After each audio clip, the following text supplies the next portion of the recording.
Today at the Dana Point Resort in Dana Point, California, Greatest Sports Legends host Reggie Jackson meets with a man considered by many to be the greatest third baseman in baseball history, Mike Schmidt.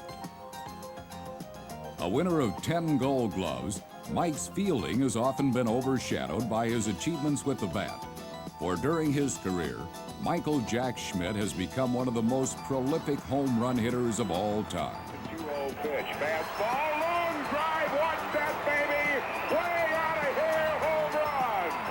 Michael Jack Schmidt has just tied Eddie Matthews' record for all-time homers by a third baseman.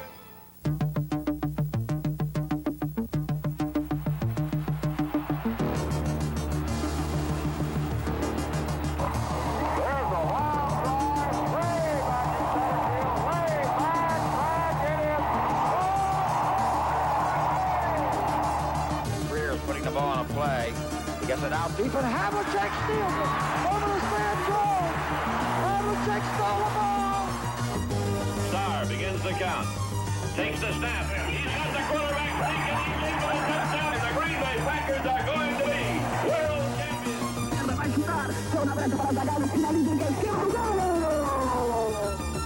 Affirmed under a left-hand whip. Alliar on the outside driving. Affirmed and Alliar heads to first. Here's the pitch by Downing. Swinging. There's a drive into left center field. That ball is going to be out of here. It's gone. It's 7-15. There's a new home run champion of all time, and it's Henry Aaron.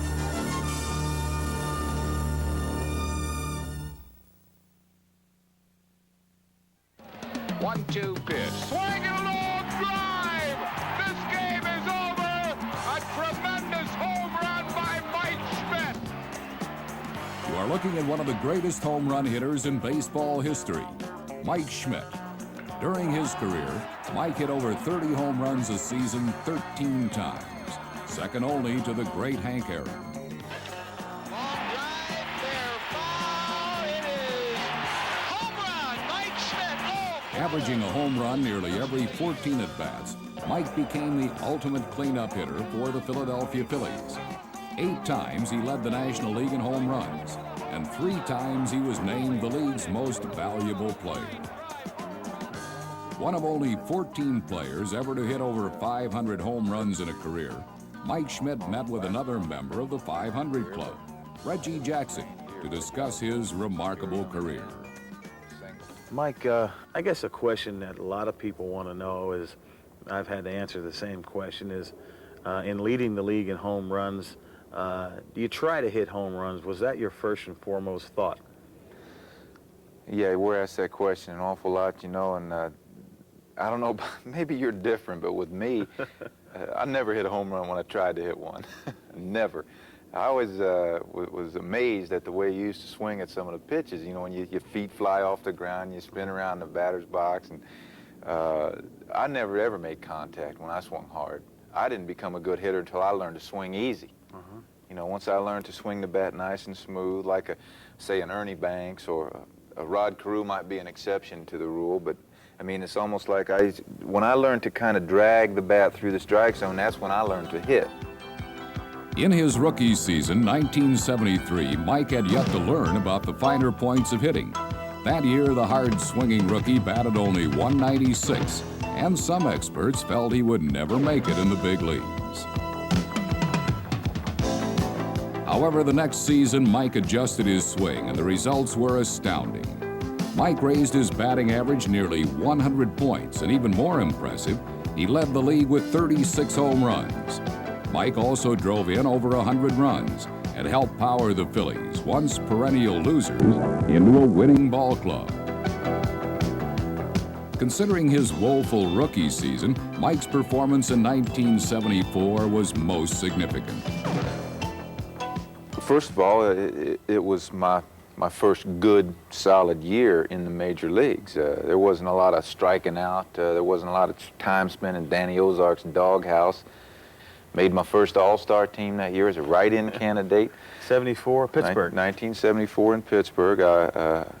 I was a write-in choice for that. I remember Kirk Gowdy plugging me on the game of the week. The first year where you start to really enjoy some success amongst people like yourself, you start to feel like you belong, and it kind of snowballed. And I think, the first year you find out at what level you can play this game.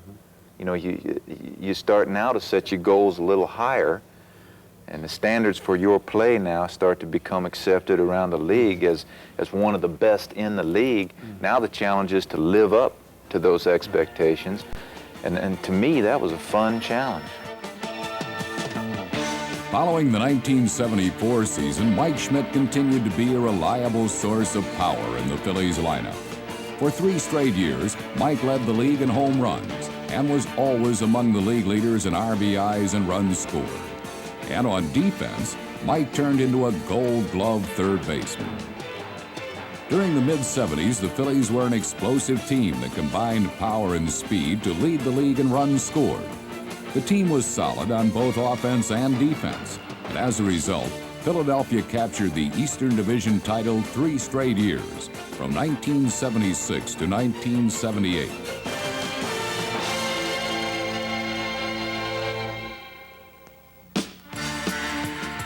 However, in the league playoffs, nothing went right for the Phillies. With the World Series within their reach, Philadelphia failed to win the pennant all 3 times.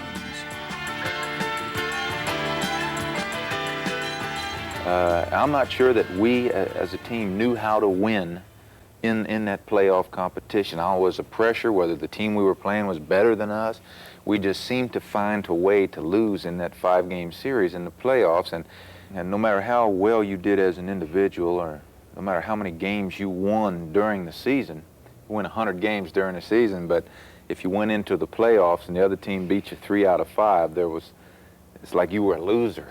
And like people didn't want any part of you because you couldn't win the big one. You couldn't really do it when it counted. And we lived with that label for 4 or 5 years, as I say, until 1980. In 1980, Mike Schmidt put together one of the best years of his career. And once again, it looked like the Phillies would get another shot at the National League pennant.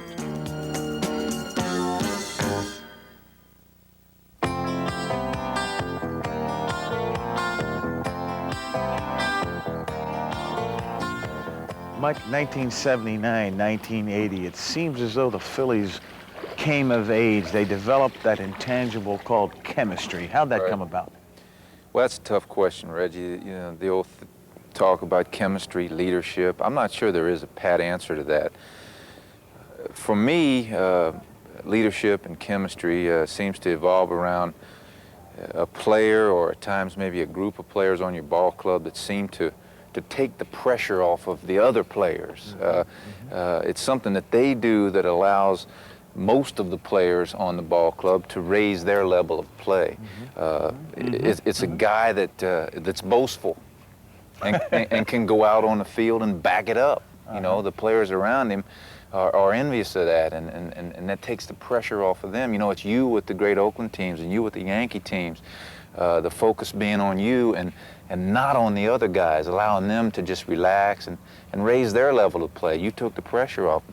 In 1980, with the Phillies, it was Pete Rose. Pete said, look, you guys just follow me through the playoffs, and you can have some fun in the World Series. With the addition of free agent Pete Rose, the Phillies seemed to find the emotional boost to make another run at the championship. While Rose provided the emotion, Mike Schmidt provided the power. Going into the last weekend of the 1980 season, Mike Schmidt's 2-run home run against the Montreal Expos clinched the Eastern Division title for the Phillies. Mike Schmidt puts the Phillies up 6-4. Oh, what a drive by Schmidt, unbelievable! Mike's heroics helped propel the Phils into the League Championship Series, where they went on to defeat the Houston Astros to win the National League pennant. In the World Series, Mike Schmidt continued to have the hot bat as the Phils took on the Kansas City Royals. In the series, Mike batted .381 with 2 home runs and 7 runs batted in. Here's the pitch to Schmidt. Swing and a line drive, hit right center field. In Game 6, Mike's two-run single helped clinch the series for the Phillies. Lead it 2-0. In the long history of the Philadelphia franchise, the Phillies had never won the World Series. In 1980, that losing streak finally came to an end as the Phillies won it all, and Mike Schmidt was named the series MVP. Winning the World Series, a special moment for you, and being named the most valuable player. Oh, absolutely. I wasn't as fortunate as you to be in that many World Series, but 1980 was a big one, the biggest year of my professional life, without question. I think for one reason more important than any other was that I think that was the year that I put to rest any thoughts about me not being a clutch player. Exactly. Not getting that big hit when the team needed it. I don't know when you put that to rest in your career, probably much earlier than I did, but it took me until 1980 to hit, I think I hit 4 straight game-winning home runs to get us into the playoffs. And that was a big year, to repeat myself, in my career. Turning point for you. Right, where I sensed that everyone else looked at me as a guy that was a clutch performer. Prior to the 1980 World Series, Mike Schmidt had completed his best season ever as a Philly, batting a personal high .286 with 48 home runs and 121 RBIs. Mike was named the National League's most valuable player in 1980, an award that testified to his steady improvement as a hitter since the days when he was a raw-boned rookie who used to strike out more often than he made contact. I've been a real student of hitting a baseball over the years. Not many people know that, but I've studied myself. I've studied other players' styles. I've watched you hit. I watch TV, and I watch people hit, and I watch what they do, and I try to sense what makes them successful. When I first came into the game, I was a young kid, stood reasonably close to the plate, pulled the ball to left field, and hoped 30 of them went out of the ballpark, and 100 RBIs were a result. And that seemed to work, but I struck out 150 times a year, every year, and I hit 250, 249, 260, and I didn't like that. So from that stance that I told you that I had as a young player, I decided to kind of adopt a Roberto Clemente style. I thought, well, if Roberto Clemente can stand in the back corner of that batter's box and have the whole plate out there for the pitcher to throw at and stride into the ball and have the success that he had, that maybe I could apply that to my style a little bit. So I tried it. I've done this many times in my career. I just tried it, and it worked. After winning the MVP award in 1980, Mike Schmidt and his new batting stance gave a repeat performance in 1981.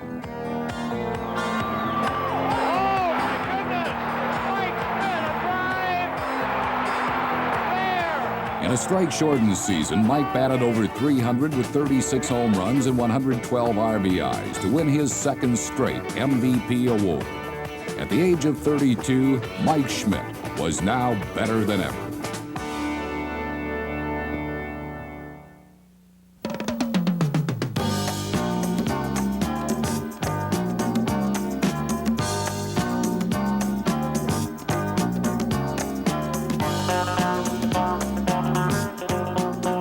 Mike, I think there are some special things about a player like yourself. I think most people obviously relate to you like they did a Henry Aaron or Willie Mays or Roberto Clemente. This guy is a great, great hitter, a great game breaker. You also were one of the best fielding players that ever lived. I would say best fielding third baseman, but Brooks Robinson won 16, 17 Gold Gloves. You've won 10. Did you make a special effort to be a great fielder? Not really, Reggie. I think the defensive end of the game was something for me that just came natural. I grew up as a young player and as a college player as a middle infielder, shortstop. And I've never played outfield anywhere. I've always played defense in the infield, ground balls and the skill positions, I call them. I think I won the Gold Gloves and got the defensive notoriety that I did over the years with the spectacular play. The unusual play, you know, catching a run around in a bag when you have no play anywhere, the bare hand play, the diving plays.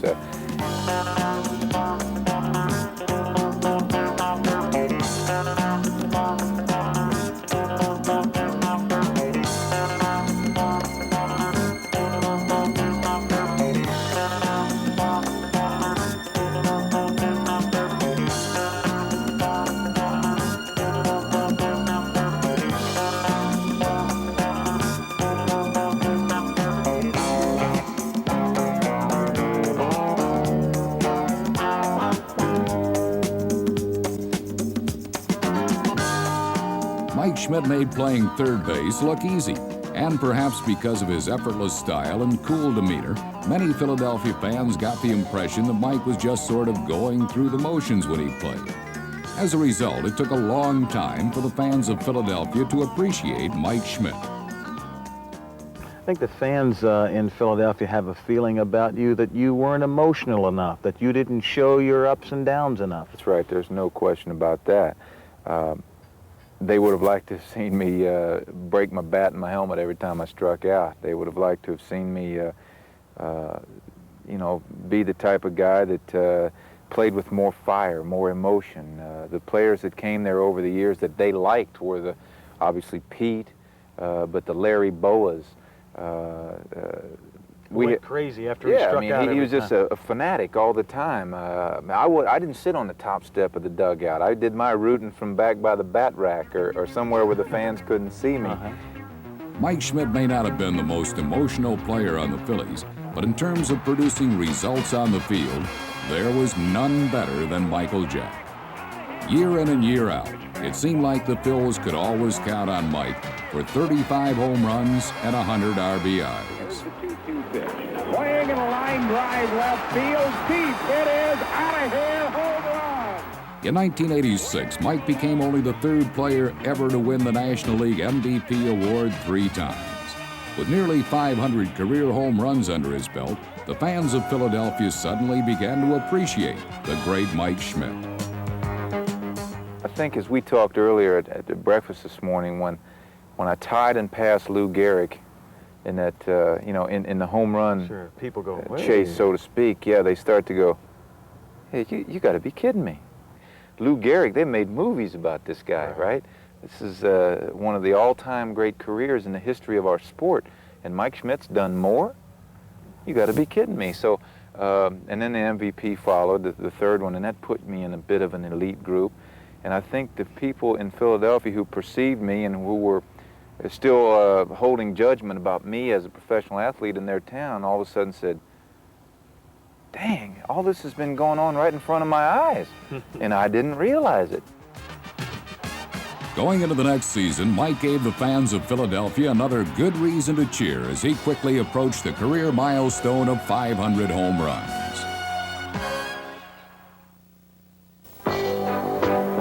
Entering the 1987 season, Mike Schmidt needed just 5 more home runs to reach the magic milestone of 500. On April 17th, Mike blasted home run number 499. Number 499 in his career, and it's tied at 1. In the very next game, the Phillies faced the Pittsburgh Pirates. Entering the 9th inning, the Phils trailed 6-5. With 2 on and 2 out, up stepped Mike Schmidt. Swing a long drive. There it is. Number 500. The career 500 home run for Michael Jack Schmidt. And the Phillies have regained the lead at Pittsburgh 8-6. Mike's historic 500th home run came in the clutch and added yet another great moment to his remarkable career. Mike, if you could recall one single moment that's yours and only yours that you'll take from baseball, what would it be? I would have to say, Reggie, in 1980, which was a year that encompassed just about everything that a player could want to have happen to him from an individual standpoint, which led up to the final out of the World Series. McGraw struck out Willie Wilson, and Tug and I rode to the ballpark together prior to that game. It was the 6th game of the World Series. And I said, Tug, listen, if you're on a mound, which the reliever usually is, because I remember Jacoby the year before being on the cover of Sports Illustrated when the Pirates won. I said, Tug, you know, if you're on the cover of Sports Illustrated, if you got a shot, I want you to do me one favor. Wait on me. After you strike this guy out or get that last out and you raise those hands in the air, do me a favor. Wait on me to get in there. I want to be in the picture. That's right. I want to be in that picture somewhere. And sure enough, it worked out. He struck out Willie Wilson, and I don't know whether you can remember, but I remember vividly. Oh, yes. Tug turned and looked at me at third base, and I ran in and dove on him. And then, you know, that picture right now is hanging in a lot of offices, and it's hanging in my basement. It's hanging above Lee Elia's desk. Planned that thing. Yeah, we planned that, and it's right there, and a special moment, and they've caught it on film. Mike, I'd like to take this opportunity now and express my feelings along with the greatest sports legends, along with the Dana Point Resort. It's nice to get an opportunity to have an inside look at what I consider the greatest third baseman ever played the game of baseball. Thanks a lot for coming Reggie, down, pal. It's great to have you as a friend, more than anything. Thanks a lot. Appreciate it.